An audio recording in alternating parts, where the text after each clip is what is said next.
Amigos, muy buenas noches. Esto es Conversando con el Perú. Bienvenidos a una nueva edición del programa del fin de semana. Siempre a través de PBO Radio 91.9 FM, la radio con fe, en coproducción con la Coordinadora Republicana. Gracias por la preferencia. Empezamos el programa con una entrevista muy importante. Ángel, muy buenas noches, ¿cómo estás? Muy buenas noches, efectivamente vamos a tener a Ismael Benavides, que ha sido exministro de Economía, además de titular también de la cartera de Agricultura y Pesquería, es decir, una persona versada en los temas del desarrollo económico, que creo yo, una vez concluida esta etapa, aunque uno nunca sabe en el Perú, de cierre del tema de la vacancia, y siendo, digamos, razonable que esta no se va a presentar en los próximos días o semanas, salvo que aparezca algo que deslumbre y conmueva a todo el país,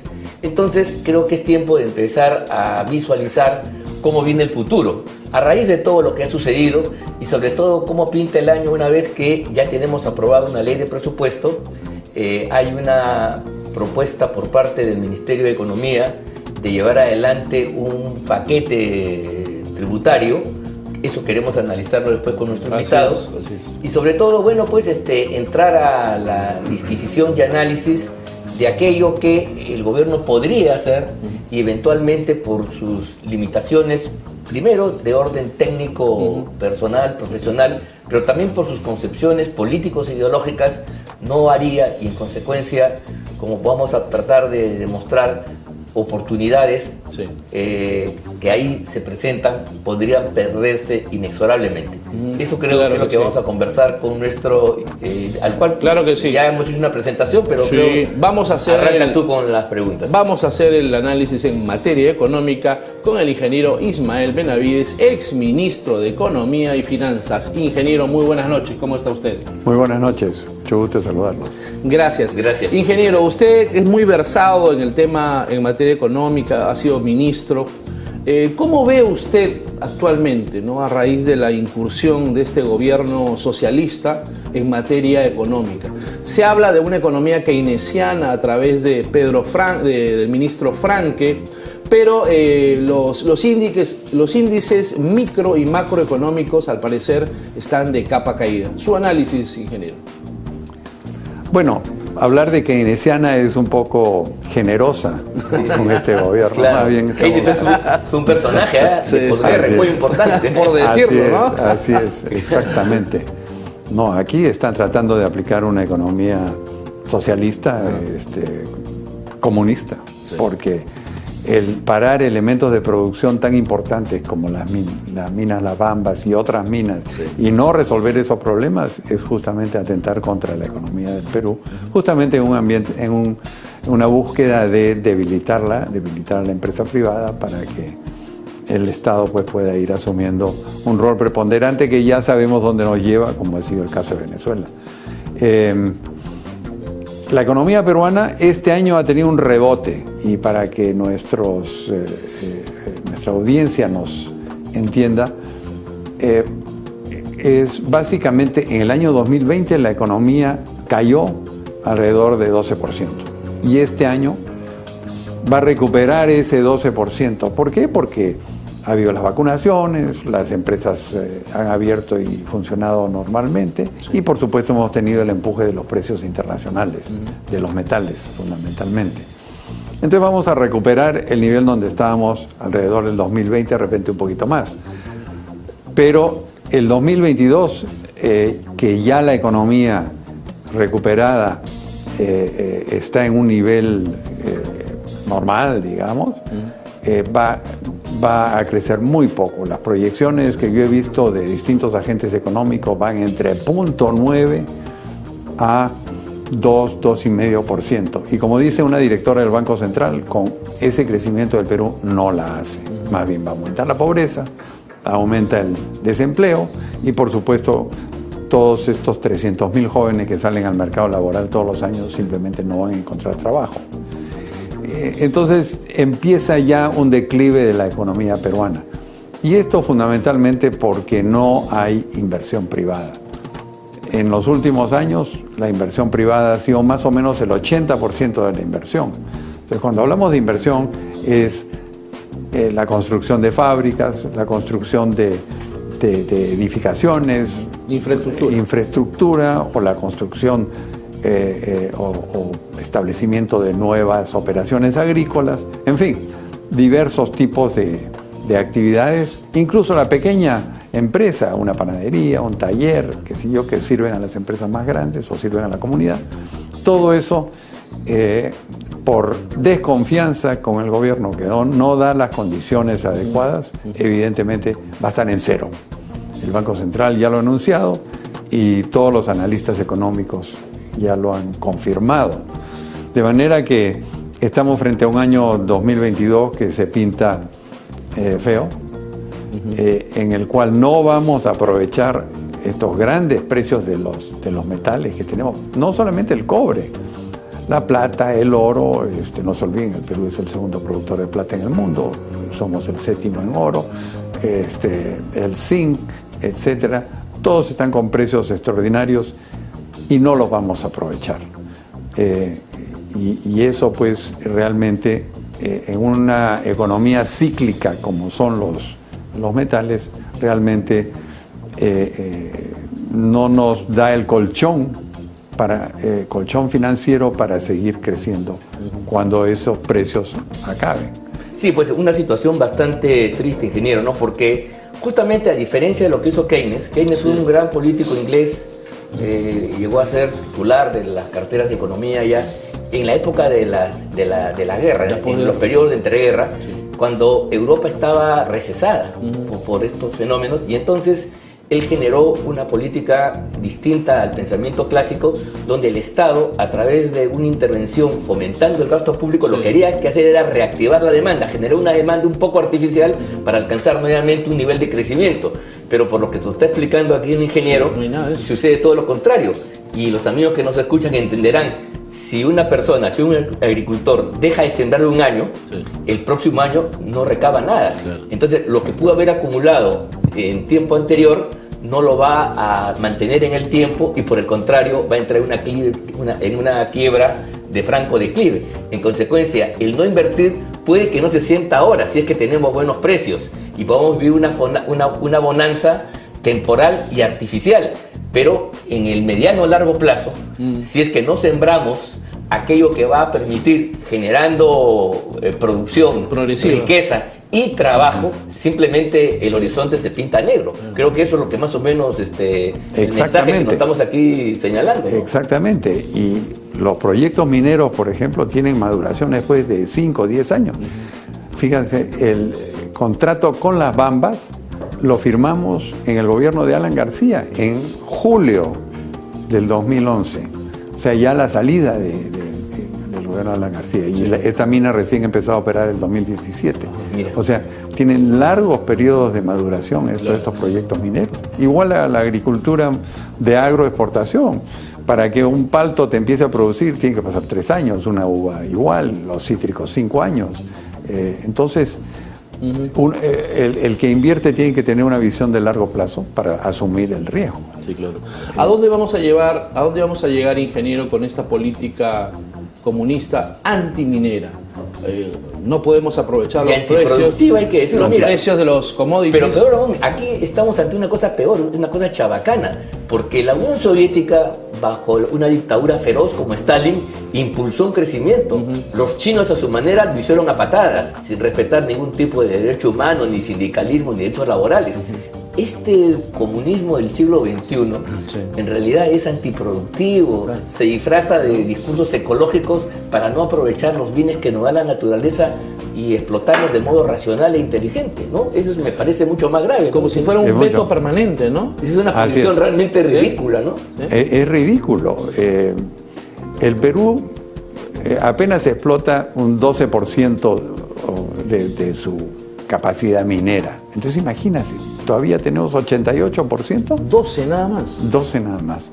Chile produce 5 millones de toneladas de cobre, un país pobre, una franja angosta en la costa del Pacífico, y el Perú, con todo este potencial, solamente produce 2,5 millones de toneladas de cobre. Entonces podríamos tranquilamente duplicar la producción en un metal que va a ser el metal del futuro, porque el cambio de la matriz energética en el caso de los automóviles, los vehículos, los camiones y todo, va a ir hacia electricidad. ¿Y cuál es el metal que se va a usar en los autos, camiones, vehículos eléctricos? El cobre. El cobre va a ser fundamental. Y el litio que tenemos en el sur para las baterías. Entonces, se nos está pasando el tren de la historia.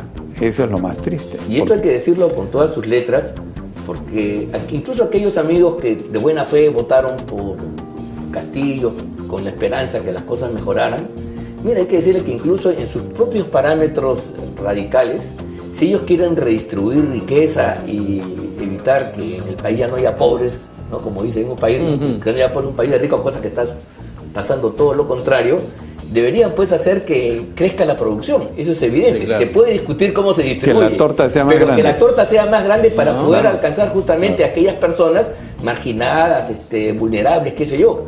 Eso tiene lógica. Sí. Pero lo que no tiene lógica, por lo menos racional, es que yo quiera favorecer a esa gente que está en una situación precaria y no tenga los medios materiales de atender esas necesidades. Exactamente. Y ayer he escuchado unas entrevistas aquí en PBO y en Willax a pequeños empresarios de la zona de Las Bambas que están fritos. Han invertido, uno en una flota de camiones, otra señora en un hotel, y lo que muestra que la actividad minera no solamente genera empleo directo, sino 5 veces más empleos indirectos. Entonces, esta gente con la mina parada, pues van a perder sus negocios. Claro. Y eso es lo más grave de todo esto, ¿no? Los choferes, los transportistas, los talleres, los hoteles, los restaurantes, todos esos se van a ver afectados. Un año de minería da aproximadamente 100 años lo que produce la agroexportación. No. La agroexportación está exportando 7.000 millones de dólares y la minería está aportando cerca de 30.000 millones. 30.000. Estamos hablando de una media de 5 veces. 4 o 5 veces. Pero además, no es que los mercados de agroexportación pues sean infinitos, ¿no? A veces nosotros mismos hemos cometido excesos sembrando demasiado de una cosa como la uva Red Globe. El precio se vino abajo, ¿no?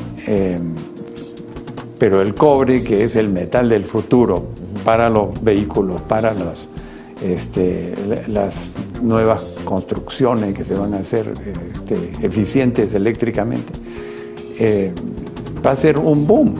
Pero ¿y qué es lo que pasa? Como la demanda va a crecer, hay minas en otras partes del mundo que a $2 no son rentables y las han cerrado, pero a $4 las vuelven a abrir. Claro. Y entran donde debería estar el Perú. Claro. Sí, pues en realidad creo que es tiempo de empezar a romper mitos perversos. Incluso en el mundo académico, yo recuerdo en mis estudios, en la época universitaria, se hablaba de la teoría que la minería generaba una economía enclave, o sea, la teoría del enclave, o sea que era un tipo de actividad productiva que como una succión explota recursos en una parte del territorio y lo saca por una especie de aspiradora y lo manda directamente afuera. Entonces no genera ningún impacto económico en el entorno, pero estamos viendo acá por estos reclamos de toda esa actividad que se genera en torno a la minería, ¿no? Los transportistas, los que tienen lugares de alojamiento, el canon, el taller, el taller que... Y el canon. El canon. No, aquellos que se dedican a la gastronomía para alimentar a la gente, en fin. Claro, el impacto es múltiple, ¿no? Múltiple, y diverso. Múltiple, ¿no? Y la teoría del enclave ha quedado descartada en la historia porque esa visión ya no es realista. Entonces, no es realista, pero parece que no le han dicho a los amigos que nos gobiernan ahora. Sí, así es. ¿Estamos en inflación, ingeniero? ¿O simplemente son percepciones? No, todos los precios han subido tremendamente. Sí, ¿no? El precio del pollo que estaba a 5 soles cuando terminó el gobierno anterior, hoy día está en 10 y 11. La gasolina. El gas. El gas, el aceite comestible, todos estos elementos que también importamos. Todo lo que se importa. La harina. El trigo se importa para el pan. Para el pan, la soya para el aceite, etcétera. Entonces, Hay dos efectos aquí. Hay una alza internacional, indudablemente, pero también hay una alza interna por la devaluación que ha propiciado este gobierno con su desconfianza, que son 17.000 millones de dólares que han salido del país. Entonces, todo eso se ha ido a precios, pero además, por ejemplo, los combustibles tienen un efecto multiplicador muy grande y afectan a los que están más lejos. Comentábamos un papero en Andahuaylas, que sabemos que el precio en Lima en el mercado está a $1.20 sol.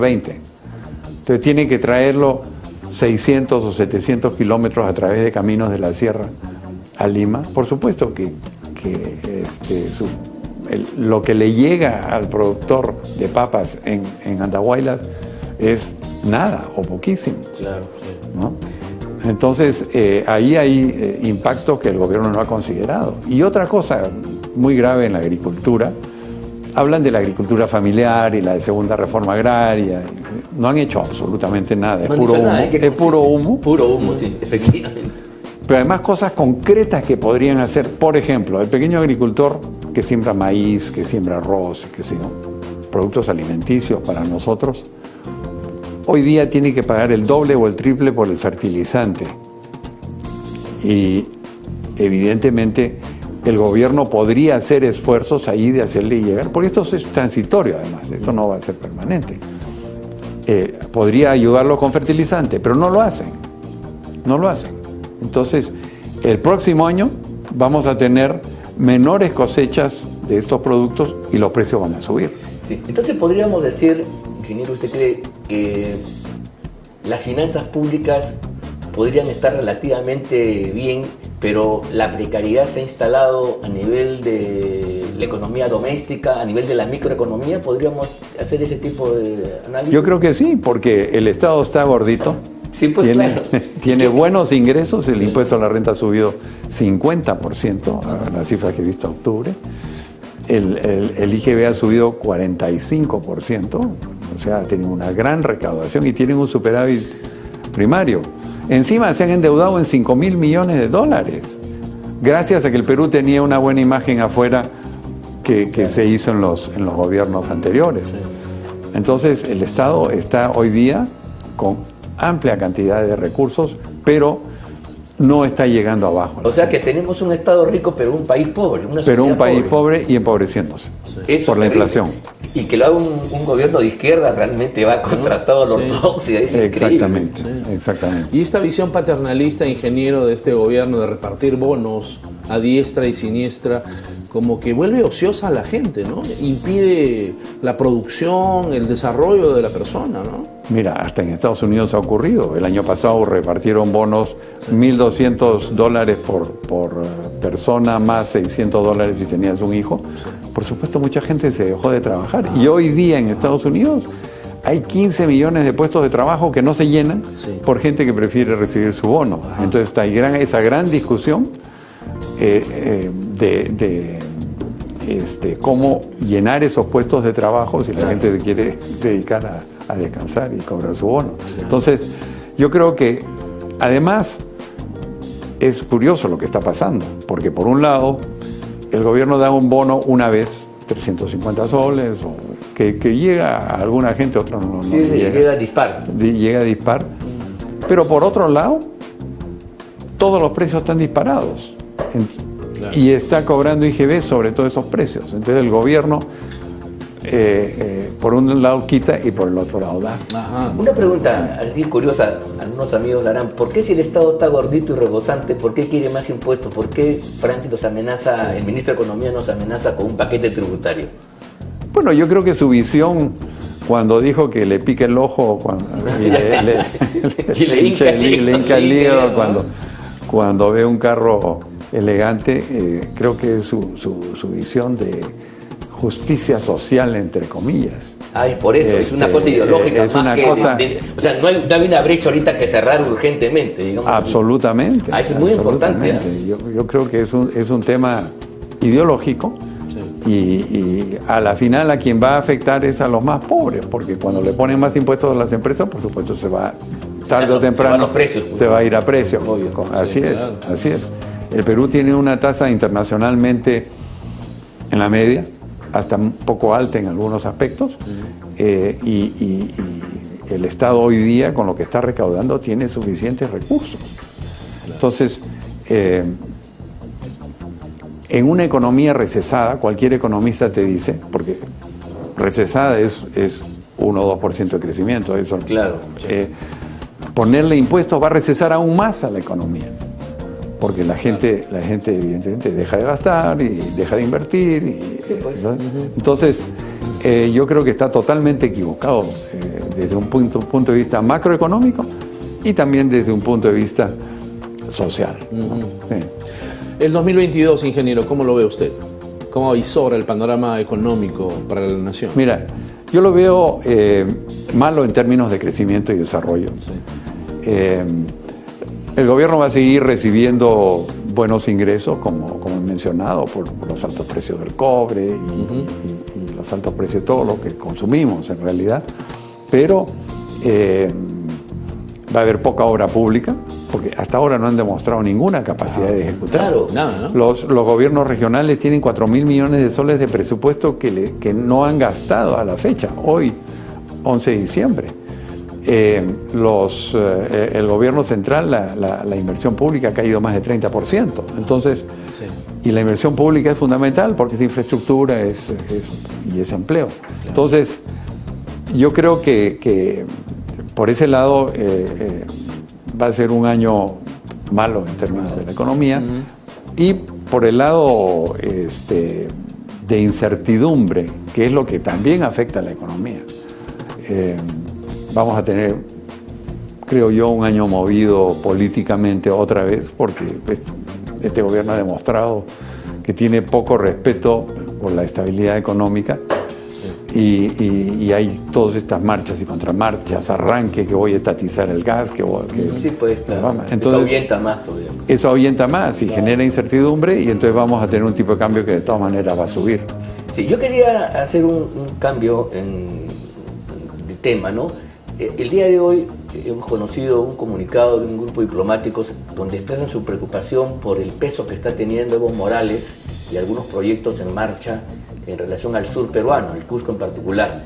Yo quería preguntarle sobre eso, pero sobre todo, ¿cuál es la repercusión económica? ¿Qué está detrás? ¿Solamente se busca una influencia política o es que hay alguna suerte de tratado, de conversación, de vínculos que no conocemos lamentablemente entre Bolivia y el Perú, que se estarían explicitando a través de esta presencia de Evo Morales con una frecuencia inusitada en nuestro país? Sí. Bueno, evidentemente no soy diplomático ni tampoco un experto analista político, pero sí la presencia de Evo Morales ha sido clarísima desde un inicio de este gobierno. Sí, eso es claro. Y la vinculación de Evo Morales con Venezuela y con Cuba y el UNASUR y todo el Foro de Sao Paulo. El Foro de Sao Paulo es muy grande. Y esto yo creo que va a aún más generar turbulencia porque... Pero yo decía más que la cosa política, sino ¿hay ahí algún plan económico, algún tipo de convenio estratégico sobre las riquezas naturales? Entonces, mira, bueno, sobre eso, le preguntaba si usted tenía información al respecto. Bueno, Evo Morales tiene una visión muy clara de eso y una economía estatizada con mucho intervencionismo del Estado y con poco crecimiento. El Perú ha crecido el doble que ha crecido Bolivia en los últimos años. Sí. Además, hoy día más que duplica a Bolivia en el ingreso per cápita. Y si el Perú dejase de crecer hoy, a Bolivia le tomaría, a su ritmo de crecimiento actual, 30 años alcanzarnos. Entonces, ¿qué nos trae Bolivia en términos de teoría económica? Nada. ¿Alguna suerte de corredor? Entonces, la aspiración de ellos es tener una salida soberana al mar. Y yo creo que eso es lo que están tratando de negociar con este gobierno.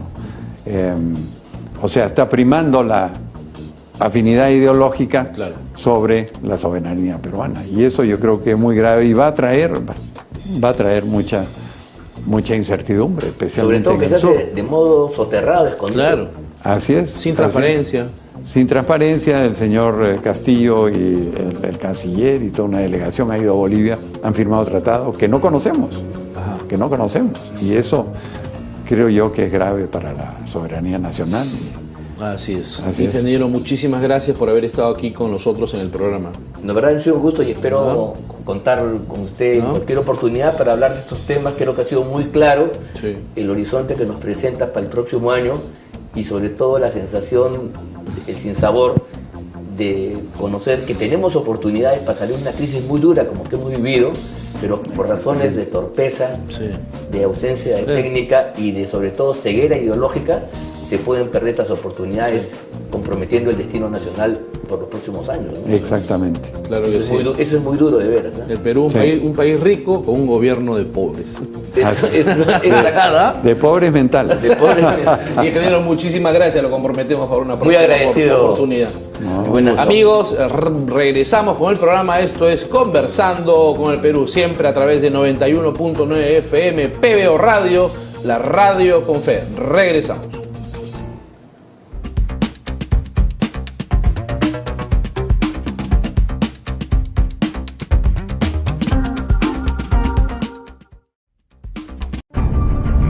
Persecución de Antero y Merino. Habla Juan Villarán. El presidente Merino de Lama, al igual que su gabinete y por supuesto incluyendo al premier, el señor Antero Flores Arauz, fueron un gobierno constitucional y no de facto, de la misma manera en que lo fue Vizcarra al reemplazar al presidente Kuczynski o Sagasti al reemplazar al presidente Merino de Lama. Muchos están diciendo que fue de facto. No fue de facto, fue constitucional, aprobado por el Congreso y resuelto por el Congreso. Respecto a las manifestaciones que ocurrieron en días previos a su vacancia o que ocasionaron su vacancia, es bueno señalar que la fiscal de la Nación ha acusado al presidente Merino de Lama, al señor Antero Flores Arauz y al general director de la Policía Nacional. Esto para mí constituye un prevaricato, es un abuso de autoridad por lo siguiente: la Policía Nacional obedece a su ley orgánica, a su reglamento, a sus normas y a sus protocolos, y normalmente la Policía Nacional en una manifestación está en inferioridad numérica respecto a los manifestantes y debe de defender el orden público, la propiedad y a las personas. Cuando son atacados, como lo fueron porque hay videos de ello, la Policía Nacional utiliza su equipamiento que le da la nación, y esto incluye armas de fuego. Las armas de fuego no fueron utilizadas, pero sí fueron utilizados gases lacrimógenos. Y en algunas ocasiones, de haber sido el caso, si son atacados con armas de igual proporción, como son estas bombardas de flagrantes, porque también producen daños letales, tienen que utilizar escopetas de retrocarga con perdigones, pero las escopetas de retrocarga con perdigones no disparan canicas, como se atribuye la muerte de los señores Inti y Bryan. Más bien, ello puede haber sido producto del estallido de una bombarda cercana a ellos, que sí les pudo haber ocasionado la muerte. En todo caso, estas manifestaciones que comenzaron con buen pie por jóvenes altruistas que querían de alguna manera defender su opinión, fueron infiltradas por elementos que utilizaron todo tipo de elementos letales: armas punzocortantes, carretillas incendiadas, bombardas de flagrantes, etc. Entonces es muy importante saber que lo que está ocurriendo con el Ministerio Público es un abuso de autoridad, y en algún momento la fiscal de la Nación, la señora Zoraida Ábalos, deberá de responder en algún momento, porque esto para mí es un prevaricato, es un abuso de autoridad y un hostigamiento a cualquier persona que, poniendo la situación al revés, podría protestar legítimamente contra un orden establecido. Así que realmente los culpables no son ellos, los culpables fueron otros, y eso es lo que hay que establecer y dejar claramente establecido. Muchas gracias.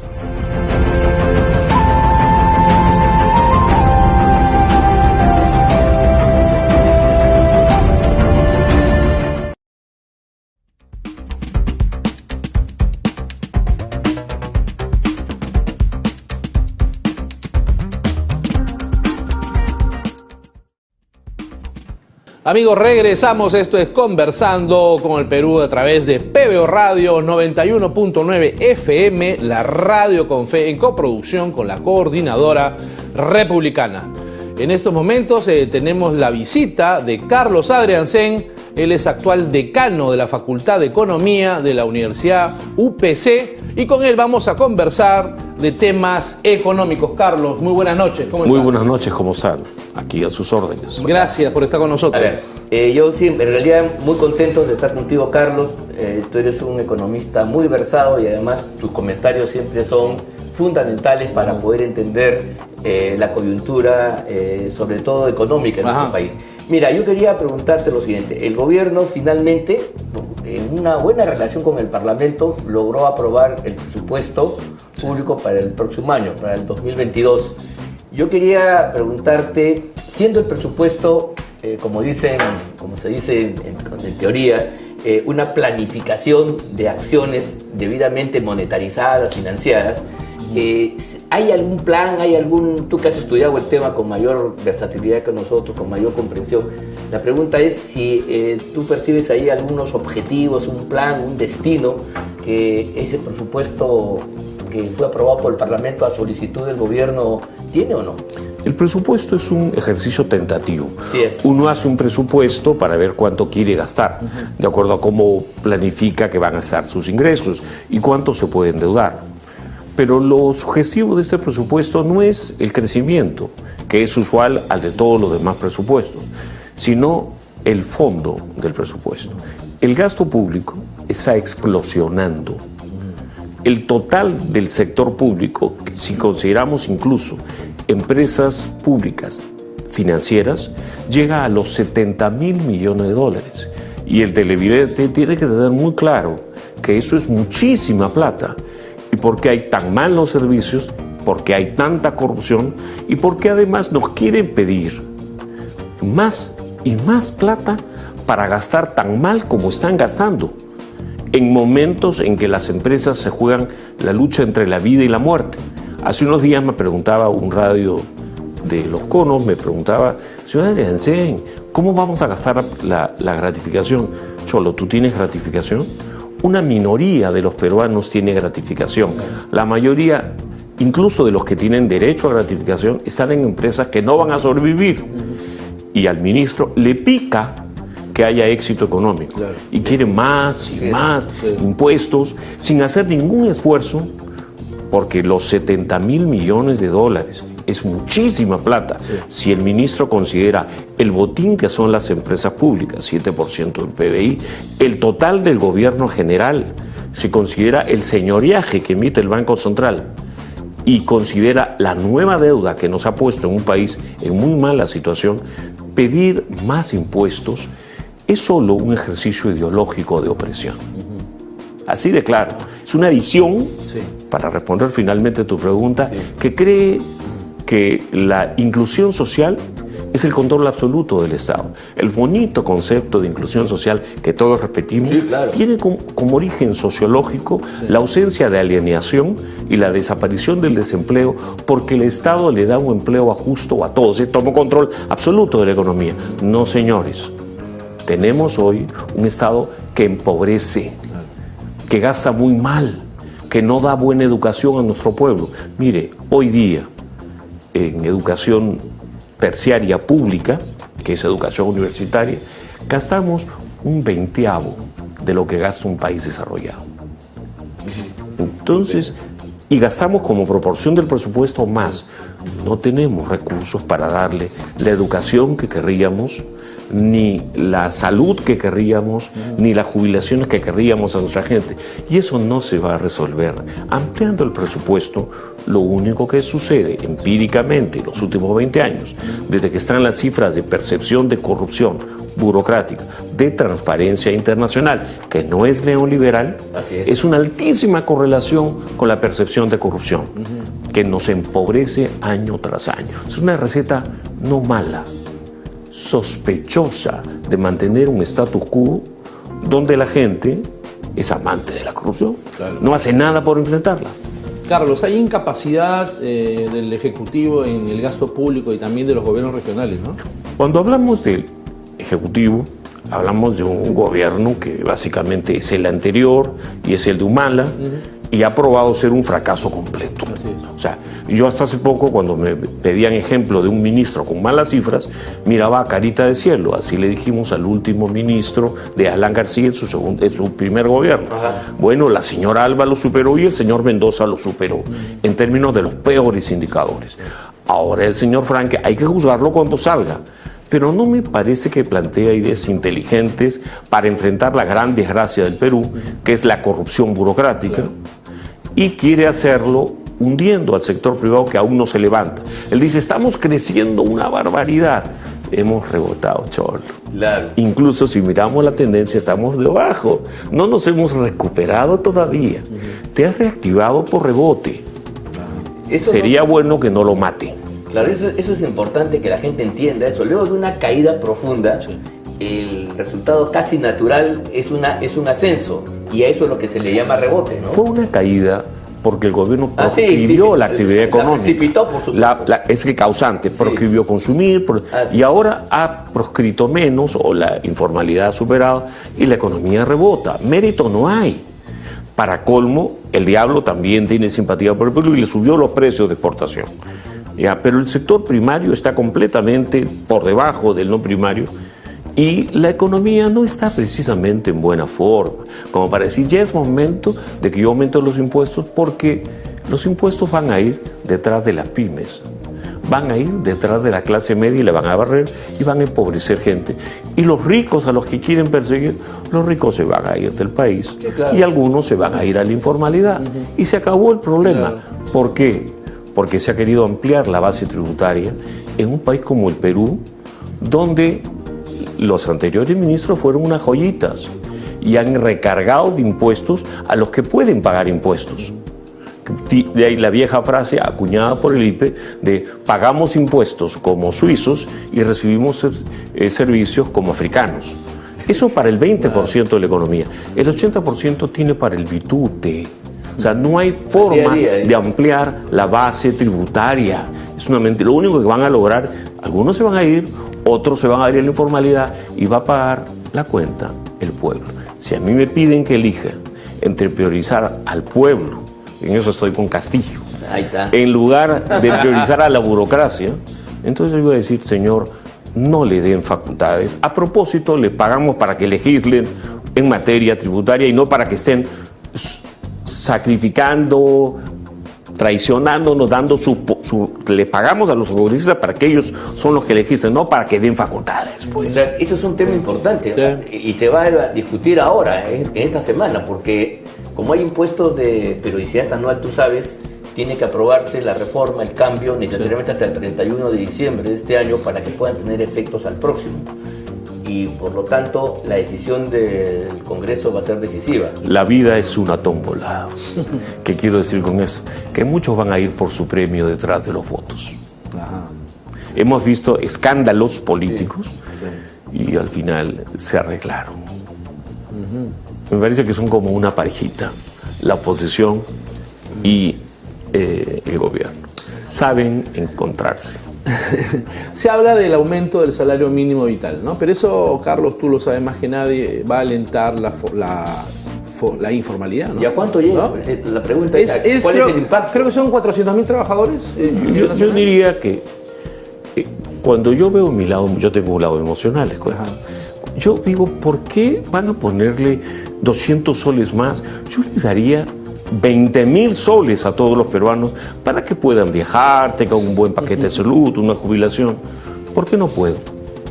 ¡Ah, qué loco! Las empresas no pueden pagar. Claro. Y la productividad de los trabajadores no da. Ah, entonces el salario de los trabajadores depende de su productividad. Sí. ¿Cómo elevo la productividad? Haciendo lo que estos señores nunca han querido hacer. Primero, estimular la inversión privada, que haya mucha inversión privada, sobre todo en infraestructura, mejorar la educación pública, sobre todo privatizarla, la salud, y voy a tener una subida de salarios de a verdad, no estas subidas mentirosas que mandan y traicionan a miles de compatriotas que cuando sube el salario mínimo pasan a la informalidad. Eso es un crimen, pero no es un crimen de este gobierno. Todos caen en el populismo, decir, yo te doy pistas, yo te subo. No, los salarios reflejan tu productividad peruana. esfuérzate tú en desarrollar tu propia política, y a ese gobierno, por favor, que haga algo por gastar mejor. Menos corrupto me serviría. Mira, me ha producido realmente estremecimiento tu vinculación que has hecho en un presupuesto que genera un alto gasto, pero además de forma desordenada, irracional, con la corrupción. O sea, aquí ni siquiera estamos ante proyectos políticos equivocados, ante miradas, estrategias que pueden no corresponder y no apuntar al bull, sino simplemente estamos ante algo más mezquino, que es engordar el bolsillo del burócrata. Desde que han llegado no han subido ni siquiera el gasto de salarios. Está subiendo las transferencias. Yeah. Yo creo que la Contraloría tiene mucho trabajo ahí. Sí, claro. O sea, a mí me gustaría... Yo me acabo de hacer la vacunación de la tercera dosis y saludo a los héroes que están en esta lucha contra la pandemia. Médicos y enfermeras de primer lugar, de primer nivel, parecen de primer mundo, mal pagados. Y cuando veo estos ministerios en lo mejor de San Isidro, con unos sueldazos, digo, tenemos 18 ministerios, creo que nos alcanzaría con 5. Claro. Y no despido a nadie, miren. Simplemente una sola hoga, un solo recursos humanos, gastos mucho más enfocados en darle mejor servicio a la gente, y para eso no requiero un sol de impuestos más o un impuesto más, porque los impuestos van a subir vegetativamente con la economía y van a decir, si les dan estas facultades por irresponsabilidad del Congreso, si les dan van a decir que recaudar, y van a recaudar pasivamente. Claro, claro. Porque los anteriores a Franque han sido unas joyitas. Nos han recargado, han buscado la quimera de la ampliación de la base tributaria, y hasta las monjitas, los cieguitos, todos pagan impuestos en el Perú. Y la SUNAT es una institución moderna que no perdona a nadie como debe ser. Pero más impuestos ahora es 5 años de pobreza. Claro. El adelgazamiento del Estado es una de las teorías del liberalismo clásico que pretende generar no solamente conciencia nacional, Carlos, sino pretende dimensionar, ¿no? Hacer más flexible, hacer más eficiente el Estado, pero menos impuestos para los ciudadanos. He estudiado esa materia, esa correlación entre el crecimiento de una economía y el tamaño de su Estado, y he descubierto que no es tal. Hay países que tienen 60% de Estado, pero tienen alta libertad política y alta libertad económica, y por lo tanto tienen un Estado no corrupto. Claro. Y esos tienen un Estado enorme y viven muy bien. Claro. Finlandia, Suecia, Noruega, ya está. Y están otros que tienen un Estado horroroso, como el peruano, el argentino, el venezolano, pero tienen baja libertad política y baja libertad económica. Son países oprimidos. Y se llaman, a propósito, hasta neoliberales algunas veces. La realidad es que el tamaño del Estado es lo de menos. Lo que importa es la libertad política y económica del ciudadano, el respeto a la propiedad privada. Qué importante afirmación has hecho, ¿eh? Mira, eso porque mira tú, el tema del tamaño del Estado no es un asunto ideológico. Está bien que la gente tenga su punto de vista al respecto, pero tiene que verificarse en los hechos, y tú vienes a demostrar que hay otros elementos, como por ejemplo la libertad económica, la democracia y un sistema que permita la responsabilidad de cada uno es más importante que una cosa cuantitativa, mucho poco Estado. El ciudadano libre vive en un entorno menos corrupto, más rico, más desarrollado, y él puede querer un Estado con 60%, como los canadienses quieren su Canadá, los noruegos quieren su Noruega. Bacán. Los finlandeses, no sé cuánto les va a ir bien, pero no me quito el sombrero por eso. Así es. Me quito el sombrero cuando, para que el Estado crezca o nos proteja con el género o nos evite la explotación laboral, nos oprimen y nos reducen la libertad política como Vizcarra, o la libertad económica como quiere este señor con su segunda reforma agraria. Claro. Más impuestos de este gobierno, pero también más burocracia representativa. No, es al contrario. Es más impuesto para más burocracia, para más consultoría, para más Estado.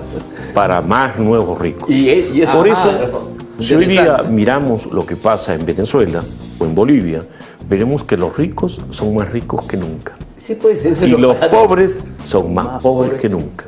Terrible. Así que cuando veo al señor Lagarto, al señor Vizcarra impune, digo, qué importante en el Perú es tener un régimen que aplique la ley con una ley con la corrupción mucho más delgada que la actual, pero implacable, porque habrían decenas, si no cientos de miles de puestos de mando medio, directores generales, ministros, no solo presidentes, presos. Y ese día la corrupción en el Perú, 25 años más tarde, desaparece. Pero acá no queremos eso.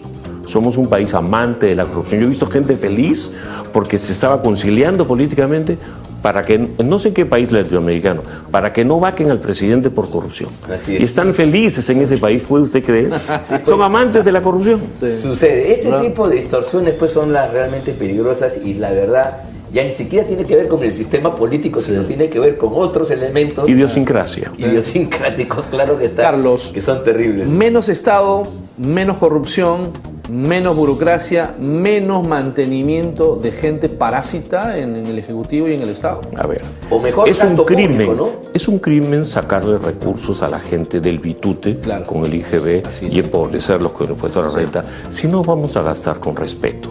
Yo no puedo generalizar, pero sí puedo decirte que yo quiero más Estado por calidad. Claro. No quiero más Estado por cargas. Y sobre todo entender que acabar la corrupción no explica solamente bajar el tamaño del botín, que es el tamaño del Estado, sino también aplicar la ley. El índice de control de corrupción que publica una institución de izquierda como el Banco Mundial, año tras año cae en contra del Perú. Y el índice de libertad política que publican ONGs como Freedom House también cae. Esos son los predictores de la corrupción burocrática. Yo quiero que si alguien es corrupto lo sepamos todo y tenga cuando menos la sanción moral. Para eso requerimos una prensa libre, muy libre, y además instituciones que tengan mejor performance que nuestras instituciones encargadas de tutelar el orden público y la corrupción, como son la Fiscalía, la Judicatura y la Policía, donde hay muchos héroes. Sí, claro. Pero lamentablemente están podridos, ¿no? Bueno, yo quería preguntarte a la luz de este diagnóstico que tiene elementos bien graves, donde un gasto mal hecho es fuente de corrupción, y creo que ese es el elemento, o sea, el tipo, la calidad del gasto. Claro. Un gasto hecho a la loca. Pero tiene recordar que 70.000 millones de dólares el año pasado Sí, pues. es mucha plata. Por eso, pues eso. Nos están compensa endeudando. cualquiera. No, Es irresistible. A ver, una persona como ustedes dos, de gobernantes, uno será el primer ministro, otro el presidente, porque lo veo más político, realmente convencidos en el Perú y rodeados de gente capaz, con este presupuesto harían que los peruanos reciban servicios públicos de primera. Pero no, eso cansa, hay que seguir. No se puede cambiar. Carlos, ¿cómo se te ocurre meter preso a todos que hay que meter? Entonces, por supuesto que requerimos un debido proceso. Claro. Entonces no tenemos, no se ha prostituido el Poder Judicial de casualidad. Por eso, el último gobierno en el Perú siempre es el más corrupto. La última constitución es que es en la historia. Pero no lo queremos ver. O sea, solo un profesor universitario te puede venir a decir estas cosas y decir, qué bien que dice este señor, Porque qué no es lo amable. políticamente Ya, correcto. chao, compadre. Porque no es lo políticamente correcto. Pues ese es. Porque Claro, cuando me invitan ustedes, para mí es un honor servir a la gente a través de esta. Y lo que yo trato de hacer es reflexionar, tomar conciencia, pasar de lo superficial y de lo rápido, porque el político es muy hábil. Mira lo que te voy a dar cuando le quite a los ricos, en realidad le va a quitar a los pobres. Sí, pues. O mira lo que te voy a dar, ¿y qué me vas a dar? Si robaron hasta con las vacunas, aparentemente, y eso no se castiga. Sí, pues. O no, al menos no se dilucida. Sí, pues es verdaderamente terrible. Bueno, pero ¿cómo ves el panorama el 2022? Ya estamos Yo casi para ya- entender el 2022 es bueno entender lo que viene. Una constitución impuesta. Los países, y eso genera furor cuando lo digo, nunca son ricos porque tienen recursos naturales. Solo los tontos de izquierda creen eso. Los países son ricos por sus constituciones. Cuando las constituciones tienen ciertas características, florecen esos países. Las características son muy sencillas. Alta libertad política, no expropiación, no lista de pedidos para todos los sectores, para todos los profesores de historia económica, no, nada, a nadie. Constituciones como la de Leguía, 16 páginas, para que no tengan la opción de oprimir al ciudadano. Entonces, los economistas conocemos que que no hay nada más importante en la Constitución que su lado económico. La Constitución no es un manifiesto político, como creen mis amigos abogados, ni ordena, hermano. No. Genera la desgracia o la pobreza de un país. Smith tenía razón. Son las instituciones. Y las instituciones provienen de los incentivos. ¿Qué quieren estos señores, hablando del año 2022? Es ir en la dirección de Venezuela y de Bolivia. Países que me encanta estudiar porque son ejemplo. ¿Ejemplo de qué? Nadie ha pasado del desarrollo, de los umbrales de desarrollo como a Venezuela, a ser casi Bolivia. Nadie, sino Venezuela. Sí, es una hazaña. Ejemplo de fracaso. No hay en la historia de la humanidad. Es una hazaña. Y Bolivia tiene 60 años teniendo el 3% del producto per cápita de un suizo. Nunca levantó cabeza. Ejemplo de fracaso. Eso sí, en ambos países los ricos se han vuelto más ricos. Y por eso, como dice el ministro de Economía, a mí me pican cuando estos sinvergüenzas, estos puntos de vista hablan de desigualdad. Sí.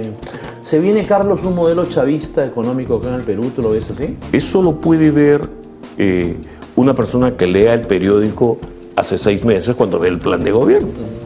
No, eso no, yo no adivino, pero yo leo el plan de gobierno, pues digo, oye, esto es muy parecido a Velasco, y tiene lo mismo de nuevo que nada, porque el Perú acaba de festejar su bicentenario. Ajá. Y acuérdense, si ustedes ven documentos de la época, van a acordarse de que el Perú soñaba ser una potencia en el Pacífico Sur. Yo también sueño todavía. Pero durante los 200 años de vida del país, ha repetido los errores de una economía de comando explotadora que empobreció terriblemente a los peruanos que vivían en esa época, no peruanos, a los andinos que vivían en el Tahuantinsuyo. Luego fuimos territorio español y fuimos mercas. Es como ver a un gremio limeño. Y bueno, y fuimos mercas socialistas y en los 200 años de historia hemos vivido puro mercantilismo socialista, solo que se ha difundido en toda la región. Argentina quiere ser mercantilista o socialista, Chile quiere ser mercantilista. Le han inventado hasta que el señor papá de un candidato ha sido simpatizante del partido nazi. Y yo digo, ¿lo haría menos o mejor persona que su papá haya sido simpatizante de Gandhi? ¿Qué culpa los papás no son responsables de los hijos, sí, pues. Pero los chilenos quieren cumbia. Y yo quiero que aportar al equilibrio geopolítico regional, que los ingresos hacia abajo sean iguales en toda la región y así ya no hayan conflictos armados. O sea, es una igualdad perversa. Pues. Perversa. En el sótano, en el zócalo. Yo deseo a mis amigos chilenos que voten bien y a los peruanos que voten bien, si acaso votan. Pero ahorita son las elecciones en el 19, creo, ¿no? Sí. Así que bueno, yo sí le quisiera enfatizar lo que pienso. Los pueblos tienen la suerte que se merecen. Chile tiene la suerte, el Perú tiene la suerte que se merece. O sea, el panorama para el próximo año es desolador, un enorme interrogante. Hace poco escuchaba un gran speaker diciendo, no mires lo negativo, la verdad, me encantó su charla. Pues digo, todavía no hemos llegado a ser Venezuela. Qué bien debemos sentirnos. Pero estoy encantado. Estamos en proceso. No seas negativo. Yo te cambio el vaso, te lo pongo medio lleno. Te digo, todavía no hemos llegado. Todavía no. Y ojalá los peruanos ejerzamos como ciudadanos y exijamos que la ley se cumpla, que se respete al pueblo, que no se nos cargue demasiado en impuestos, que quien tiene el mandato para colocar impuestos es el Congreso. Espero que no encuentren una transacción. Voy a decir política, no económica, ¿no? Porque no tengo pruebas. Pero sería realmente grave. Eso sí, mira, ya, el tema de la vacancia se puede discutir, pero esto de que darle facultades para que entre 4 paredes... No lo puedo creer. Frankie, no lo puedo creer. Escuché al señor Ángel Delgado decir que el tema de la vacancia se puede negociar. No, señor. No he dicho eso. Yo sé, te estoy pensando. Lo que he dicho es de que eso es un tema, bueno, que ahí había un problema de votos. Pero realmente la facultad de darle al Ejecutivo para que en gabinete, en 4 paredes, pueda armar y deshacer el tema tributario que es tan complejo, renunciando, abdicando de la facultad legislativa del propio Congreso, realmente me parecería terrible en cualquier sentido. En la generosa presentación que se me hizo, se me presentó como decano, como economista, pero soy provinciano. Y yo las cosas las llamo pan, pan, vino, vino. hay sombras de corrupción, esas deben aclararse. Sí, no claro, se negocia. claro. No, eso hay Así que... es. Eso no se negocia. Tiene que A mí no me interesan los fondo. votos, claro. Y el Congreso debería pasar a investigar, pero el Congreso no está investigando como corresponde. Tiene potestad de llevar adelante comisiones investigadoras premunidas de poderes especiales. No las hace. Entre ellos llamar de grado o fuerza a la gente. Así es. Ah, otra cosa que decía este gran expositor, las cosas que no puedas cambiar, resígnate. No, papá. Los ciudadanos en una polis debemos participar en el servicio del país. La suerte de mis hermanos en Chota, en Pariñachica, en Lima, donde están el grosso de los pobres de este país, depende de que nosotros nos involucremos en ese país y que no tomemos todo como perdido. Hay que guiarlos. O como decía la señora